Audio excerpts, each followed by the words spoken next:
Namaste. Good morning, everyone. It's such a joy to have you here on Sunday morning. And in US, it is evening time. And we are so happy to have Nayaswami Devi ji and Jyotish ji with us. Namaste and pranam to both of you from Ananda, India, and West Delhi also. Dear ones, we welcome you all for this wonderful program in conversation with Nayaswami Devi ji and Jyotish ji. Most of you know about Nayaswami Devi ji and Jyotish ji. They are our spiritual worldwide directors of Ananda Sangha. Nayaswami Deviji and Jyotish are leading the worldwide work of Ananda Sangha in a very beautiful manner, and in a manner which inspires everyone. It gives us so much of joy to receive them on Sunday morning.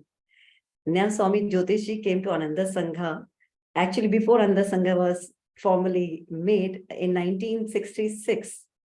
And he started working on a project given by Swamiji, and is still working on that to help us all. And during this journey, I think he has written many books. He has been, the books are, you can see on the screen, How to Meditate, Touch of Joy, Touch of Light, and, 30 Days Essentials of Marriage and Career. So it's always a pleasure to read his books. He is an artist par excellence. I've seen his paintings. And Nayaswami Jyotish, along with his wife Nayaswami Devi, who came to Ananda in the year 1969, have been serving this work worldwide.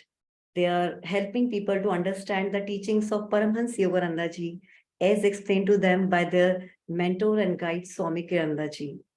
Nayaswami Devi ji has also written wonderful book, Faith is My Armor. And she has also edited the book, The Light of Super Consciousness and Intuition for Starters by Swami Kirananda ji. Together, they are writing wonderful blogs, and every week we wait for their blogs. And they have compiled the blogs in the book, The Touch of Light and Touch of Joy. I'll request Prendas to share the link in the chat box so that you can avail them after this, because I know you'll be very interested after this program to know more about them. And Nayaswami Deviji and Jyotish were made spiritual directors of Ananda Sangha in 1984. In 2013, Nayaswami Jyotish was declared as the successor of Swami Kirananda, and he is our Dharmacharya. So it's such a joy to receive you both here. And the topic today of in conversation is Life is a Pilgrimage. It's a wonderful book written by Nayaswami Deviji and Jyotish, and who can guide us better on this topic than them? They are living a life of this pilgrimage, you can say life as a pilgrimage, since last 55 years. And we will together know the secrets of how to be a joyful pilgrim from them. So first of all, I request Nayaswami Deviji and Jyotish to lead us into the prayer and introduce the topic. Thank you. Thank you, Chama. Namaste, everyone. It's a great joy to be with you. We wish we were physically in India, but that will come. We'll be there in September. Let's pray together. Heavenly Father, Divine Mother, friend, beloved God, great masters, Jesus Christ, Babaji Krishna, Lahiri Mahashaya, Swami Sri Yukteswar, beloved Guru, Paramahansa Yogananda Ji, saints of all religions, beloved Master, beloved Swamiji, we humbly bow to you all. We open ourselves to thy wisdom, to thy love, to thy joy. Help us understand the true purpose of life, which is to merge back into the infinite consciousness from which we've all come. We are thine, be thou ours. Om Shanti, Shanti, Shanti. Well, perhaps Devi ji and I will speak just a little bit on this subject of life as a pilgrimage. And then mainly these evenings, the conversation evenings, our mornings, evenings for us, mornings for you, are meant to be more of a dialogue And so Shamaji will ask some questions and we'll try our best to answer them. And so it's just really an informal sharing. But we'll start with a little, I don't know, explanation of the book and of the topic.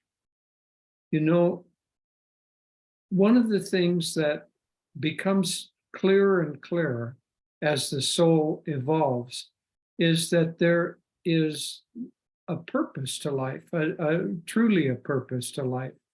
Things are not random. Where we're born, nothing is random. All of it is dependent upon our past karma.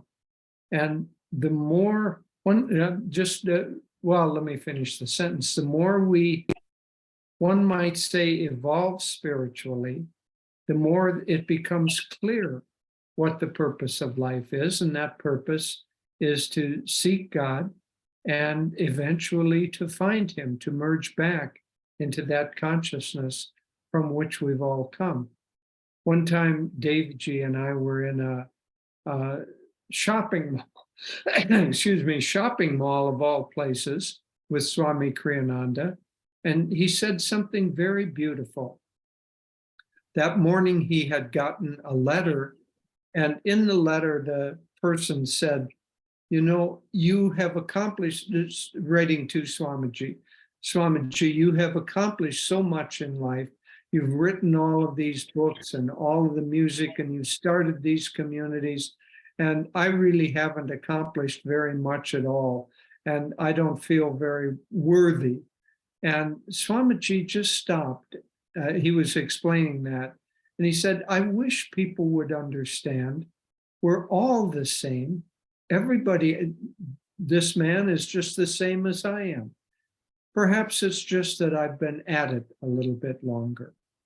And so as the soul has more and more experiences, more and more incarnations, we gradually see that the intermediary goals, the desire for position or wealth or possessions that we think are going to make us happy, we have to, as long as we have those desires, we have to have the actual experience that those are not the ultimate fulfillment that we're seeking. And so that process takes some time.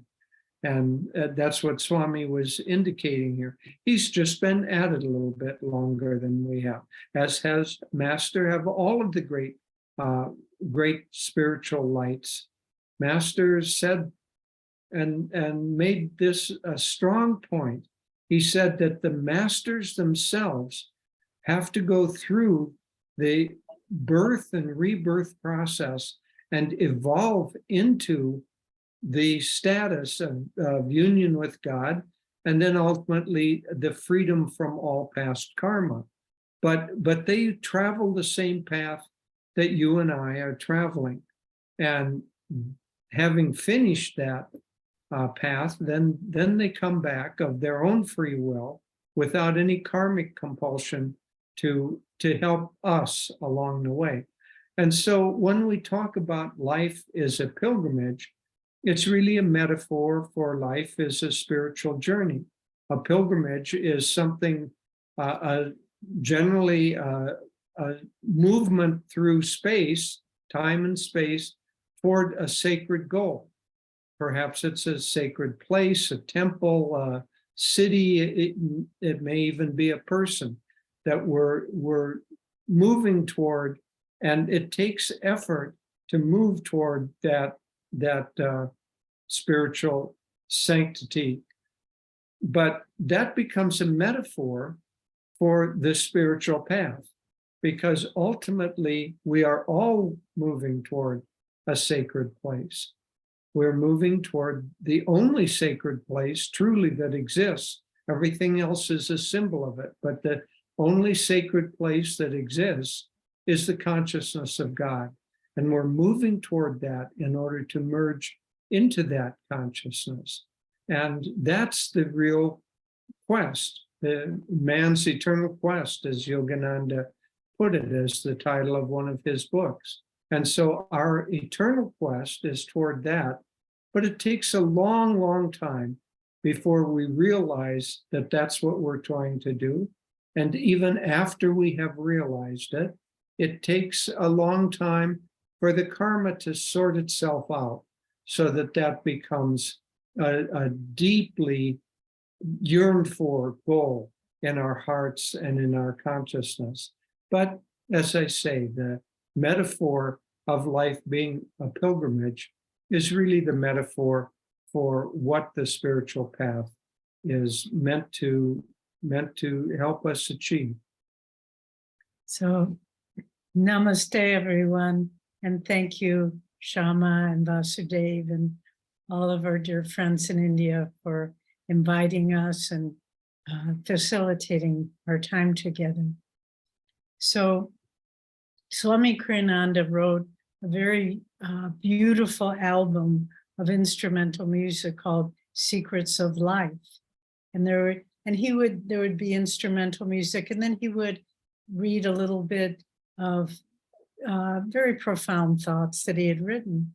And one line that he wrote was, "Life is an adventure in self-awakening." And if we can understand that, so much of our life becomes, we gain understanding of why we are in this life, why we were born in a particular family or culture, or drawn to certain interests and have certain problems or habits that are not helpful, and certain habits and interests that are very helpful spiritually. But the whole adventure is about self-awakening or self-realization. It's another way of saying it. And so if we can, that simple thought that life is not about acquisition or outward recognition or any of those things, or fulfilling desires. Life is a series of experiences from which we are supposed to learn and grow spiritually. And that simple thought makes all the difference between someone who is just enmeshed in materialistic thinking and someone who is seeking divine consciousness or higher consciousness. And so if we can understand that everything comes to us, good, bad, joyful, sorrowful, everything that comes to teach us something, to teach us something. And if we can all be constantly open, having our hearts and minds open, no matter what happens, to ask God, what do you want me to learn from this? Why, what good, what benefit spiritually can I glean from this experience, even if it's painful? And much of life's experiences, unfortunately, are painful. But it's so, it's just that little shift in thinking where you see life as a journey or as a pilgrimage, same thing. And you begin to ask the questions, how can I gain the most spiritual benefit from this life and the experiences that God has given me? And you can see behind us that, again, many of you know this, but you are joining us in our living room at Ananda Village, and right outside the wall, the opposite direction that you don't see, are the beautiful Hermitage, Crystal Hermitage Gardens. And we hope that someday many of you can come. But behind us on the wall, which you can see, is this wonderful painting that Jyotish did of Master guiding, holding up a lantern, guiding a little boat across stormy seas in a cloudy night. And we call this, the name of the painting is Pole Star, from the beautiful chant, I have made thee pole star of my life. And that we have to remember that if we really are seeking to awaken, then we call on the Guru, and he will be our guide on this pilgrimage. on this journey, adventure of self-awakening. And it becomes, I know, and I'll close with this thought, and then Shama, and we can begin asking questions and answering them to the best of our ability. That it's just, having had so many friends on the path and many friends and family members that aren't on the spiritual path, but I can see being on the path, there is some level, on a very deep level, where of reassurance and calmness and faith that everything is going to be okay, because you know you're not in charge. You have a guide on this pilgrimage, whereas people in the world are frightened and insecure and uncertain because they think they have to navigate their little boat across the troubled waters themselves. And when we wake up and say, no, no, Master's the guide on this pilgrimage, no matter what happens, we can find peace and even joy in most difficult times. So Shama, do you have some questions? And you can also, if people want to type in on the chat box, and you can read them to us, and we're happy to answer as best as we can. Yes, Deviji, that is so wonderful when we see life as a pilgrimage, as you guided us, that after, in a soul's journey, when the soul gets this wisdom, that there is more to it, and they try to understand that how can we, make this life a sacred one. So I will start with a reading from this book, The New Path by Swamiji, Swami Kirananda. And in this he's saying, everyone in this world is a pilgrim. He comes alone, treads his chosen path for a time, then leaves once more solitarily. His is a sacred destination, always dimly suspected, though usually not consciously known. Whether deliberately or by blind instinct, directly or indirectly, what all men are truly seeking is joy, joy infinite, joy eternal, joy divine. So, as you said, that there are many people who are maybe not on the path, and they are in the pursuit of their goals of fame or career or houses. They plan for their children. So what do you suggest them, like when they view their life as a pilgrimage, how it is going to help them to better appreciate their lives? That's a very good question. There are several levels to it, actually. What Master said is that our true nature is Satchidananda, existence, consciousness, and he put it as ever new, ever expanding bliss, because he didn't want us to think, oh, once we find bliss, well, then we get bored. It's ever new and ever expanding. So that's our true actual nature. And it's not that we need to seek that, we already have it. What we need to do is uncover the miasma that keeps us from knowing that. So then Master went on to say that as God puts his consciousness into creation, it's as if you think of a star sending out its light, as that light spreads out and gets farther and farther away from the star, it gets dimmer and dimmer. And so that joy, that Satchidananda, as the expanse of creation goes outward, that awareness of who and what we are gets dimmer and dimmer. But there's still, like the sun, a magnetic pull that is pulling us back to that eternal state. But in the farther reaches of, one might say, material expansion outward, we forget who we are. And in fact, as the teachings tell us, we first incarnate in terms of minerals, and then plants, and then animals, and finally as humans. Master said that he remembered back, once he was aware of his true reality, he remembered back to the time that he was a diamond. His soul was encased in the form of a diamond. Well, You know, that's got to be a long, long time ago.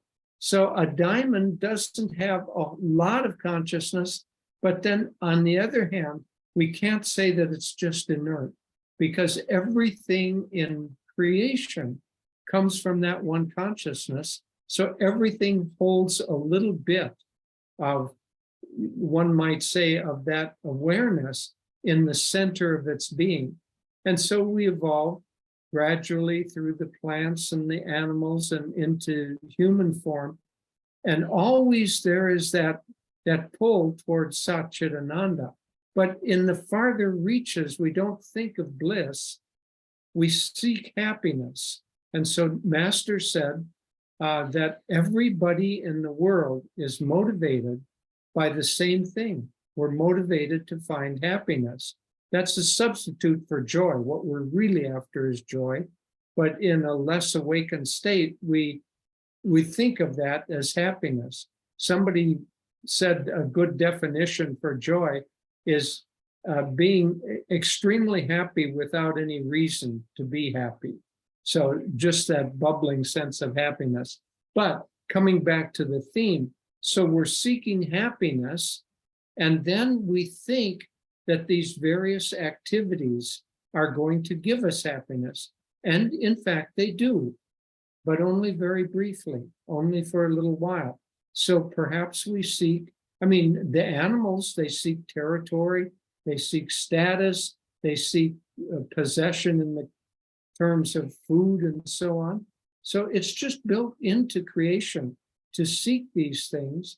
But as we evolve spiritually, we can begin to discern that what we think we want, let's say we want to become wealthy, what we think we want, why would we want to be wealthy?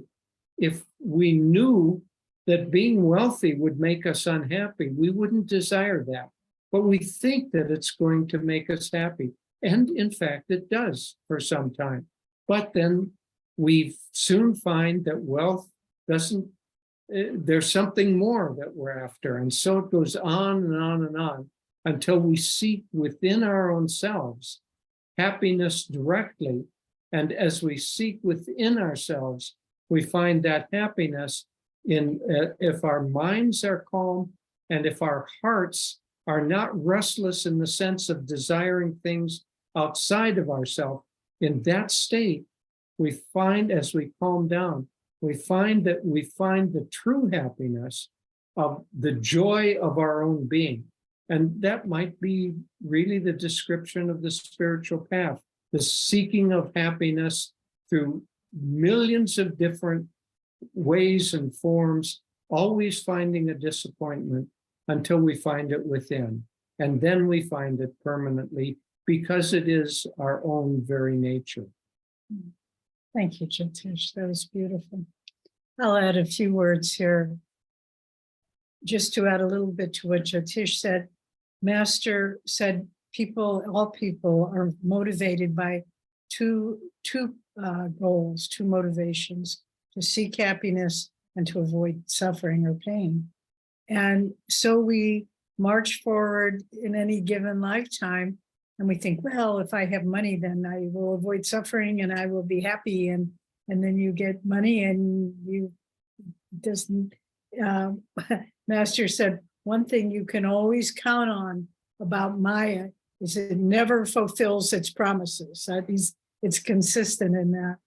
So, but that doesn't mean that we shouldn't try to have a better life, shouldn't care for our family and our spouses and children and mothers, fathers, all of those things.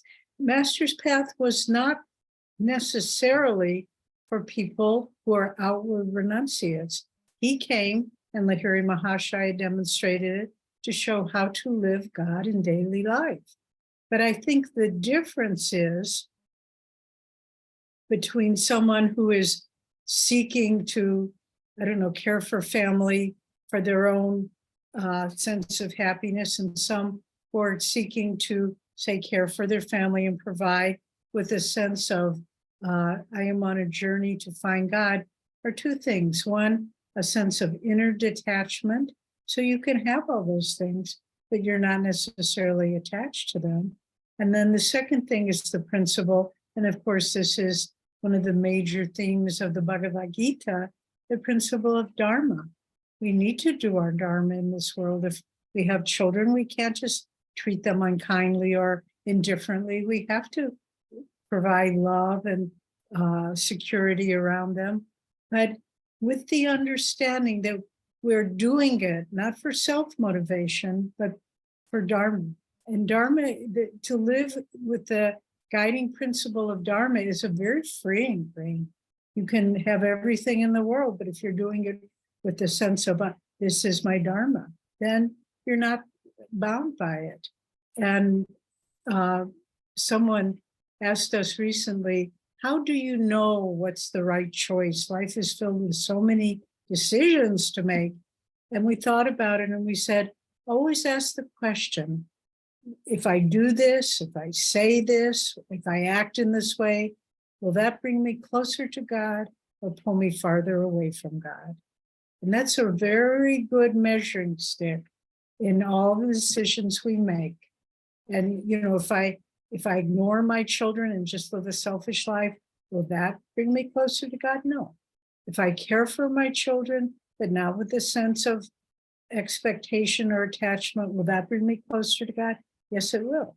And so use that. I very often when I'm talking with someone and there's something I want to say, I ask myself the question, if I say this, will it create more karma or will it end karma? And if I feel like it's just going to perpetuate itself, then I don't say it. So to just be very part of a pilgrimage is you have to look where you're going.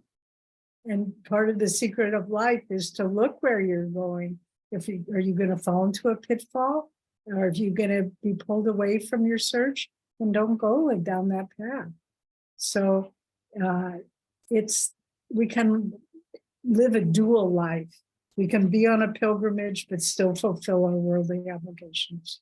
Live in the world, but not for it.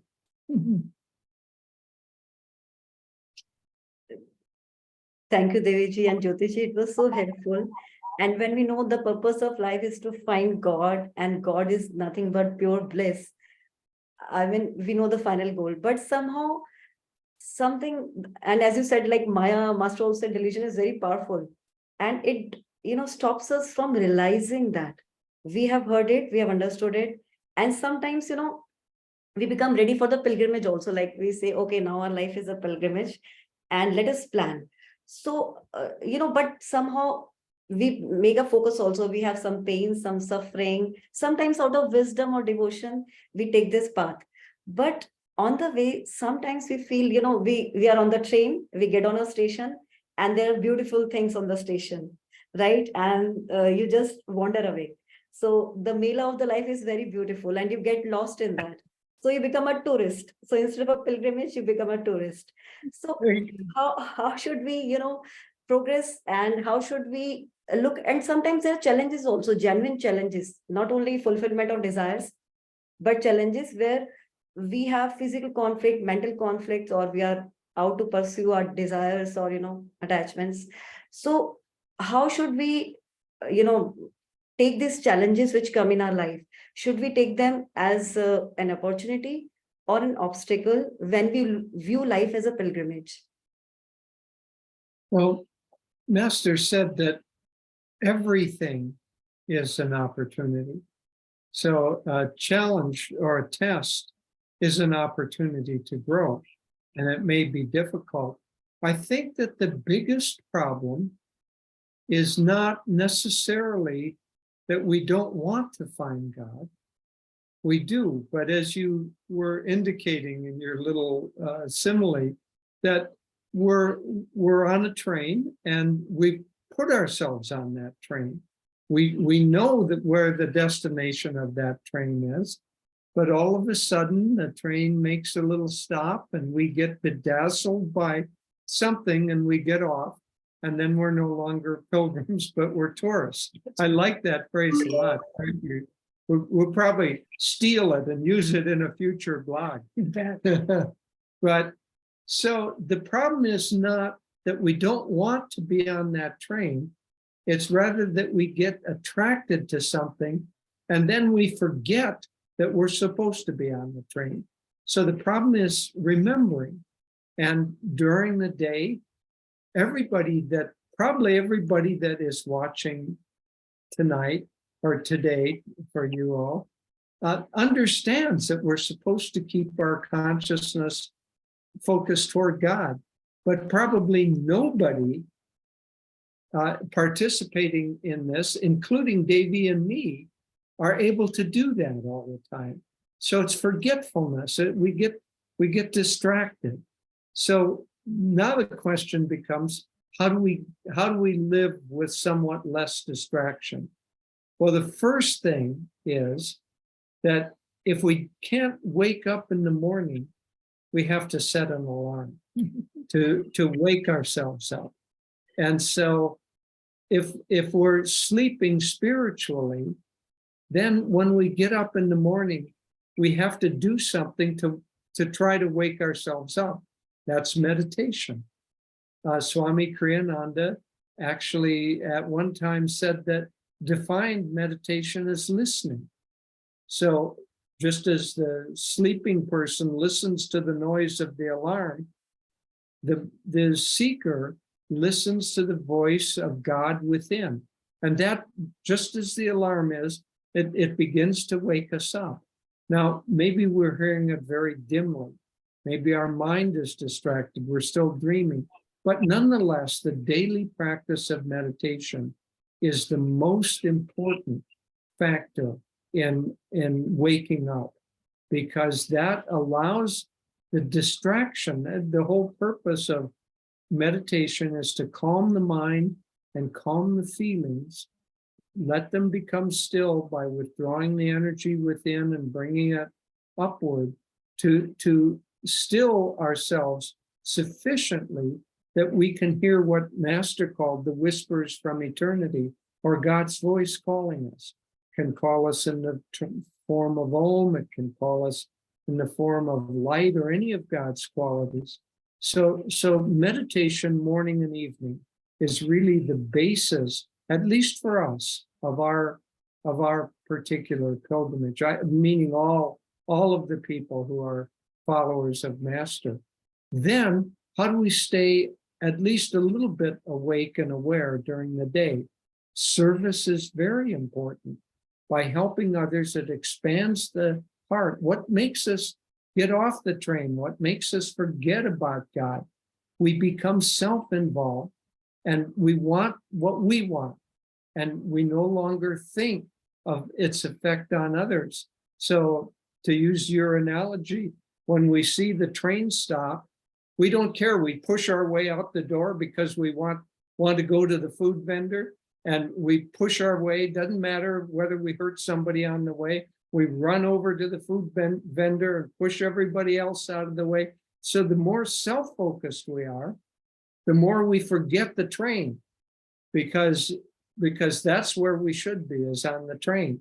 But the more we're kind and helpful, the heart, by expanding like that, we remember, oh yes, other people are seeking too. Other people are on the same journey. They're trying to be happy and find the bliss within.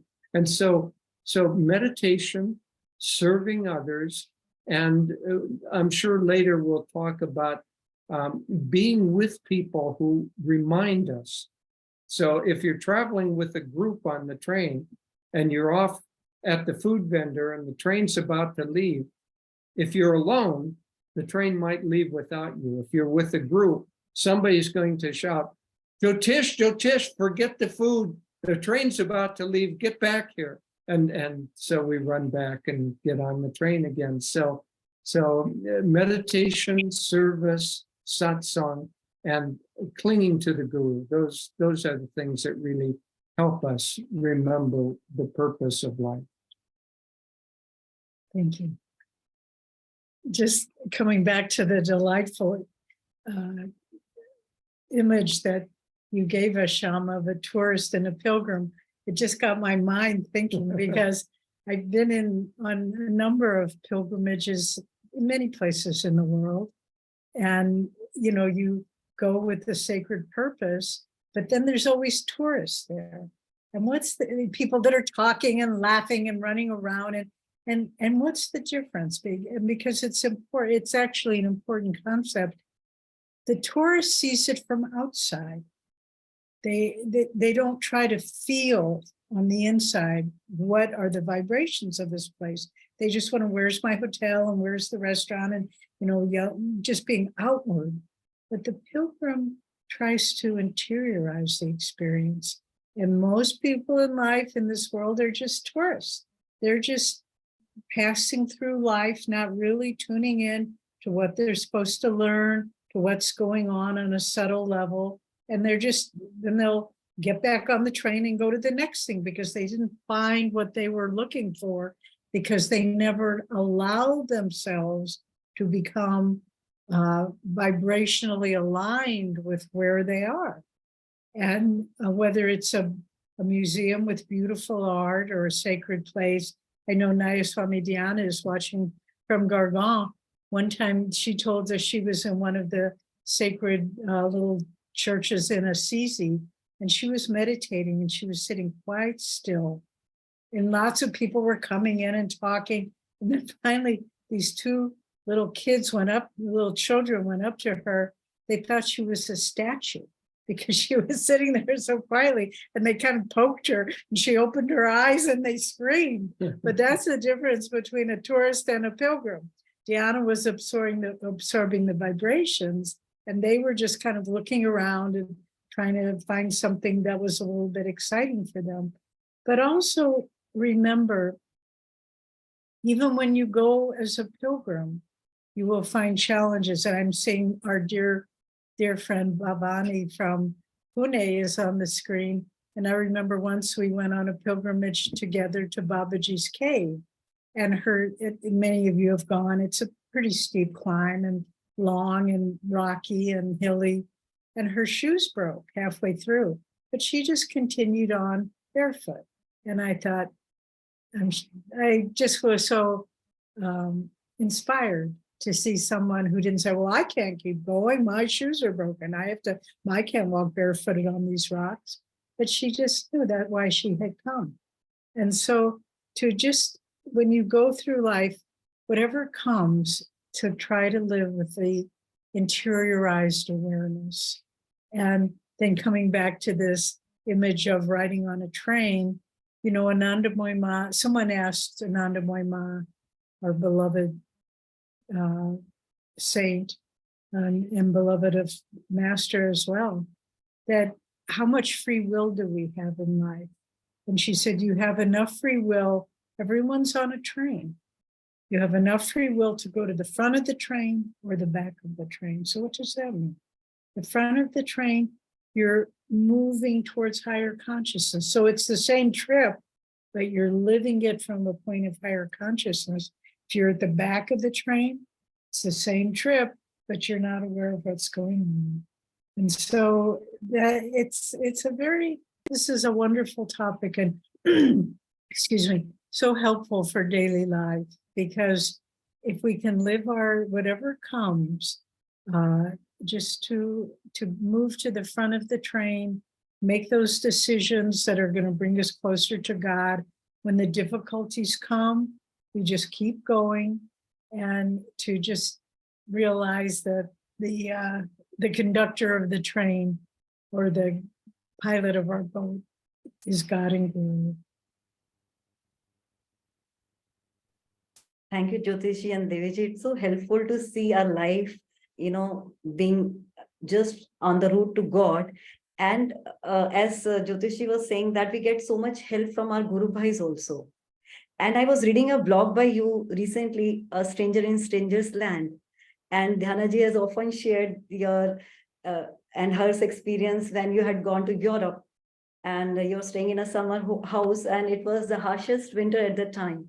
So how did you kept your energy uplifted, towards the higher goals, and also the whole group, because you were with the group and not only your energy, but the whole group. How were you doing that? And how were you helped by the Guru Bhais?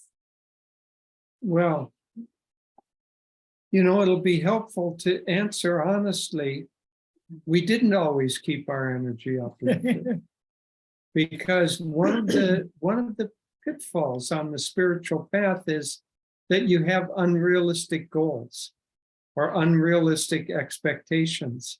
And so we've heard people before say things like, oh, I should never, ever get upset. And I got upset, so maybe I'm a worthless devotee. Well, that's not right. It's a step-by-step process. So in that winter, it was very difficult. Devi and I had a young son, and there was no school, so he had to return to the US, and we were in Italy at the time. It was cold. We had very, very little money. And so conditions were very difficult.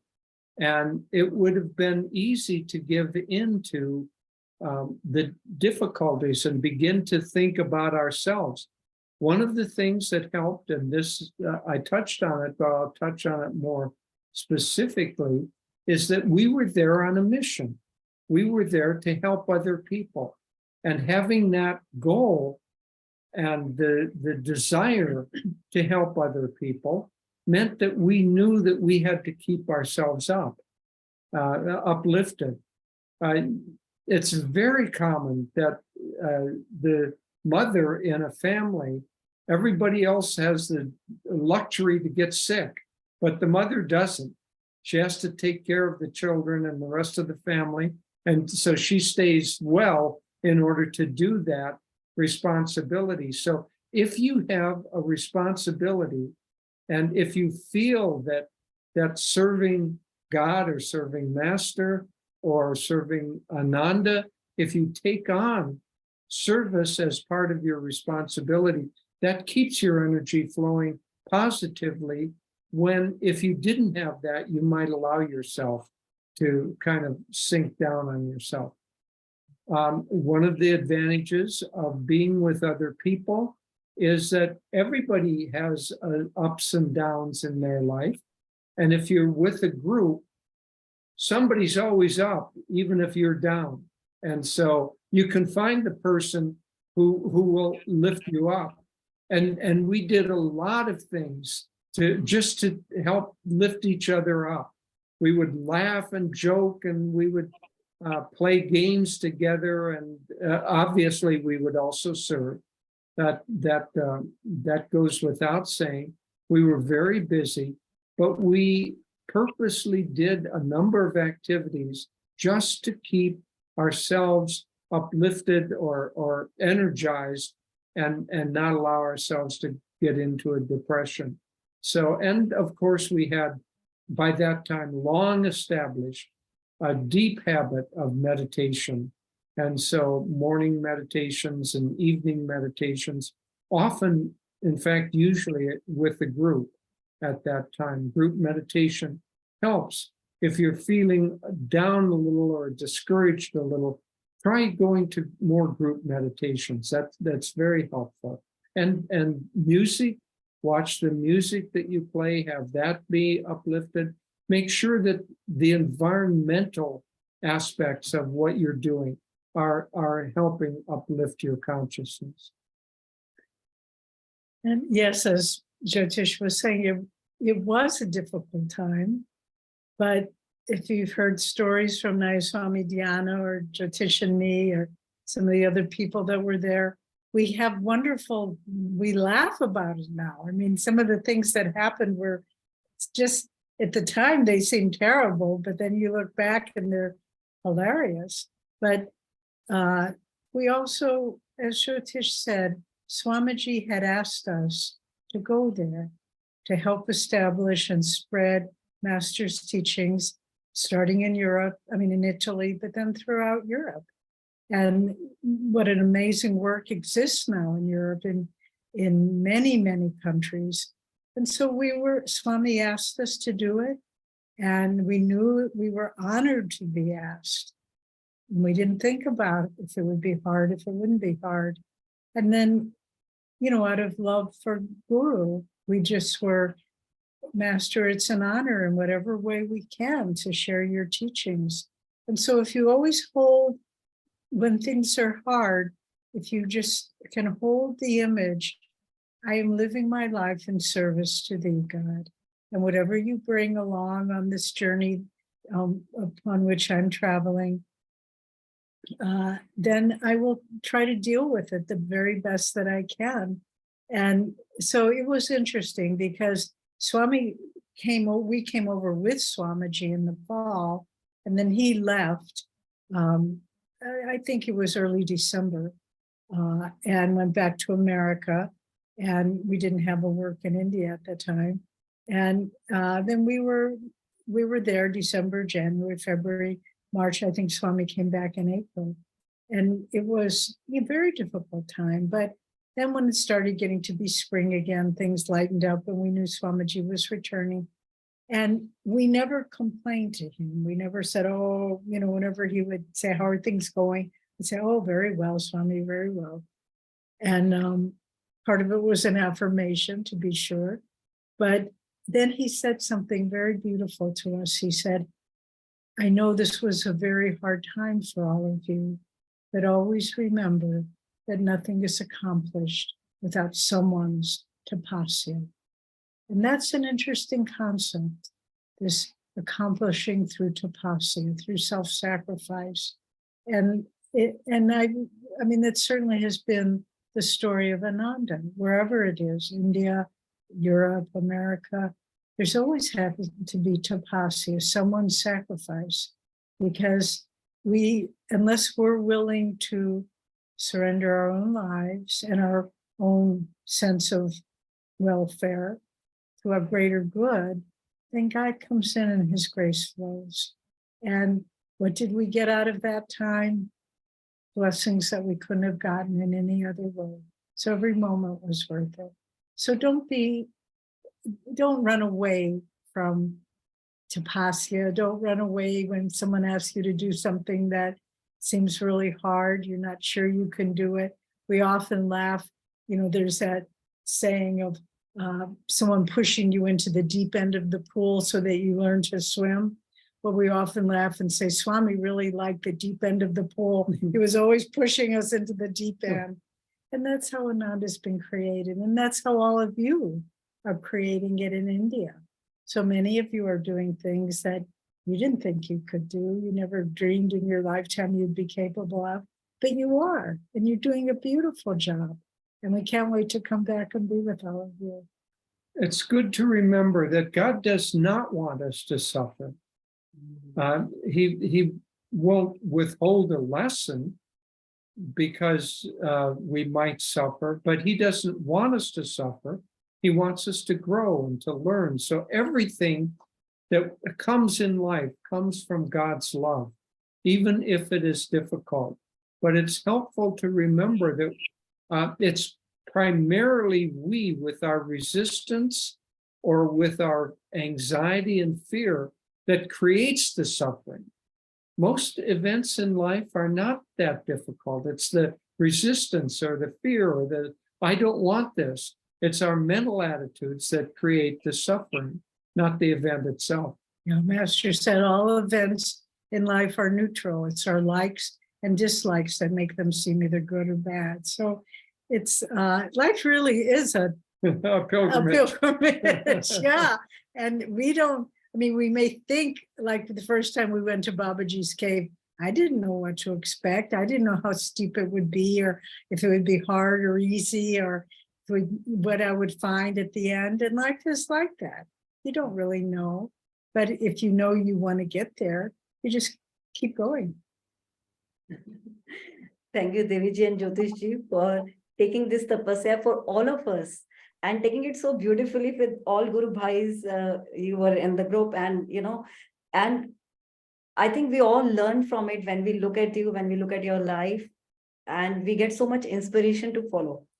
But as you said, sometimes when we are passing through a phase, the concept of non-attachment comes. They say that fulfilling the desires, and non-attachment is a prerequisite to a pilgrimage if you want to view your life as a pilgrimage. So do you think it's an important part of, viewing your life as a pilgrimage? And how does it help? Like, what can we expect when we follow this process of non-attachment? Well, non-attachment ultimately is absolutely necessary. Ultimately, we have to become non-attached to the very body itself, to the breath, to the sense that we only live by breathing and eating, because we don't live by that. We have a subtle body and a body of energy, and we have to become non-attached to the physical body for that energy body to be able to come forth. And if we can't do that by our own self-offering, then God has so arranged it that everybody dies. And when we die, we leave behind the physical body and we go into the astral world. And so, which is much more beautiful than this world, as you can read in the autobiography of a yogi for when Sri Yukteswar resurrected. But non-attachment to things in the world is very important, because it's attachment that makes us want to get off the train and go and find something and become a tourist again instead of a pilgrim.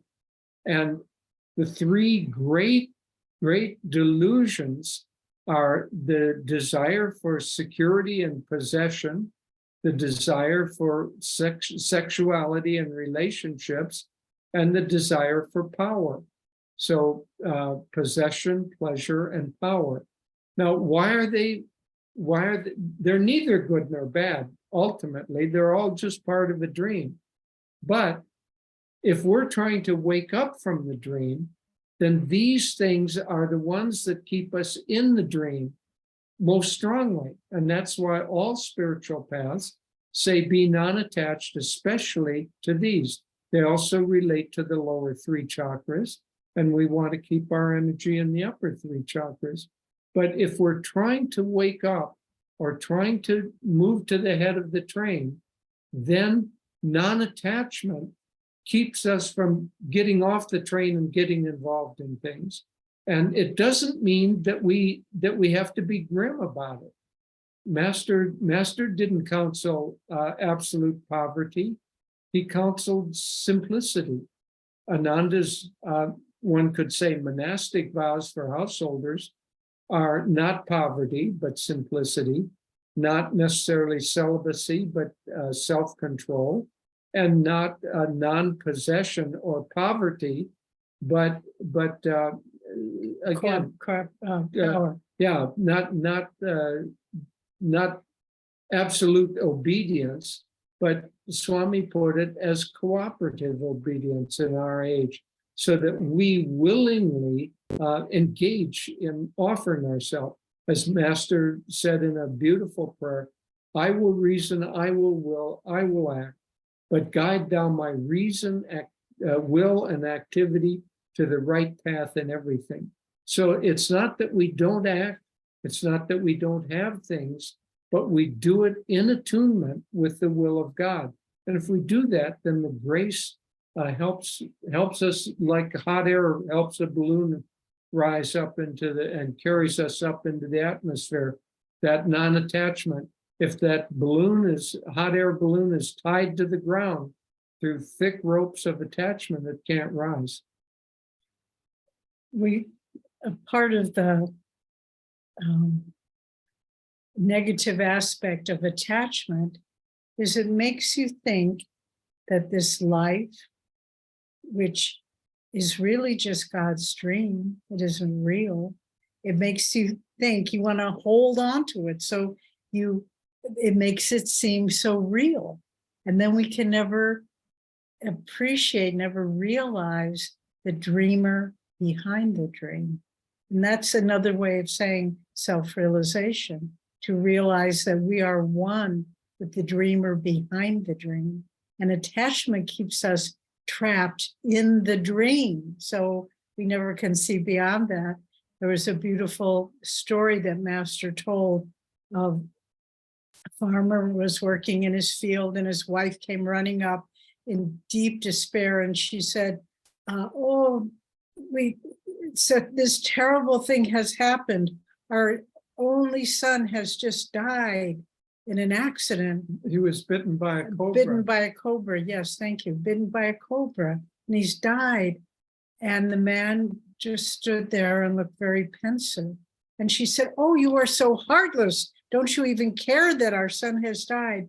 And he said, last night I dreamt that I was a king and I had 7 sons and they were all bitten by cobras and they all died.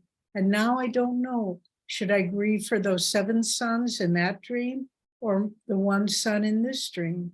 And that's a beautiful example of non-attachment, where you realize that this dream is not real. And the more that we cling to it, then we'll never get out. You know, oh, I want it to be this way or that way, or I want this person to do that or not to do this. But if we just say, God, this is your dream, it's not my dream. I'll play my part to the best of my ability. But then, and so the more we release attachment, the more we begin to see the ephemeral nature, the unreal nature of this world that seems so real. I doubt that we need to convince anyone who's participating in the satsang that we should be non-attached. The question is how to be non-attached. And so in each meditation, try to give everything back to God. At the end of the day, before you go to sleep, give everything back in the sense, maybe I won't awake in the morning. Take everything from your dream, God. I don't want to have it hold me back. And Swami said one more thing, that if we have a strong desire, then he suggested, let's say that we want to buy something. He suggested, don't repress that desire. Go ahead and buy that, but then give it to someone else. So there's a kind of an interim step where we fulfill the desire, but in an expansive, altruistic way rather than in a selfish way.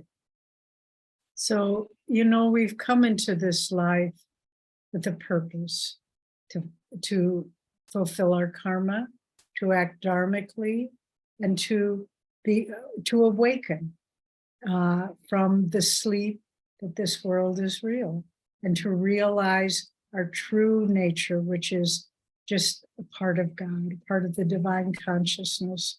We've been given a wonderful path. We've been given amazing techniques and teachings and Kriya Yoga. And it's, if we can all join together as pilgrims on this path and share the journey together, and each one of us will stumble, but that's okay. We just help each other get up again. And Master came for you and for me, each one of us, that we might each realize our oneness with him.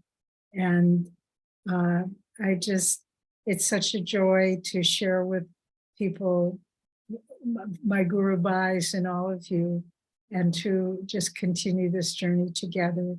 And where Jyotish just put the gallery view, so we're seeing many of you because we'll have to get off soon. I see our dear friend Brahmachari, or Nayaswami Aditya, and we'll be seeing you quite soon when you come back. And I think many of you know he'll be working with 2 teachers from America, 2 Nayaswamis, to help in our Living Discipleship program for training new members. So that'll be wonderful as well. So I think Shama, oh my goodness, it's so nice to see all of you. Yes, West Delhi Center people are there to greet you. I think, can you see them? Yeah. Oh yeah. Come on the camera, everyone. Come on the camera. You can remain muted, but come on the camera so we can see you. Yes. It's so nice to see our dear friends. Yeah. Oh, Yes. So I think I'll, in the end, before thanking you, I will just advise everybody to go through this, such an interesting book. And in this, in the chapter, like Devi and Jyotish have written, about a fellow who is a big one and had 4 carts and a plasma TV attached to him and is, climbing upwards. So when we're non-attached, that the freedom that comes with us and the way you have guided us how to do that is so helpful. I'll just read one line from there. This book is so interesting. I think everybody should read it. So in the end, it is, Jyotish is asking from a spiritual friend and guide actually. Very puzzled, I asked him why we are back right where we began. Walker said, certainly you did not think this pilgrimage was about taking your body from one point to another. No, but I did not expect to end up back at the same place, I replied, still confused. Looking at me lovingly, he said, the place may be the same, but you are not the same. So I think with your guidance and the love of Guru Bhais and grace of God and Gurus, we all will travel this journey and somehow will be better than before. So thank you so much for guiding us. Thank you for Thank having you. us. It's And been wonderful. we, as Jyotish said, we'll be coming in September, staying till early December. So I know we'll get to see all of you in person during that time. Thank you so much for your blessings and being with us. And I thank you on the behalf of Ananda India. And we hope to see you soon in September, and we are waiting for that. So are we. God bless you all, dear friends. Have a beautiful day and just continue on your journey. We're all on it together. And don't get off the train. Don't be a tourist. With your blessing, we will reach the goal of true bliss and ultimate joy, Sachidanand. Thank you so much.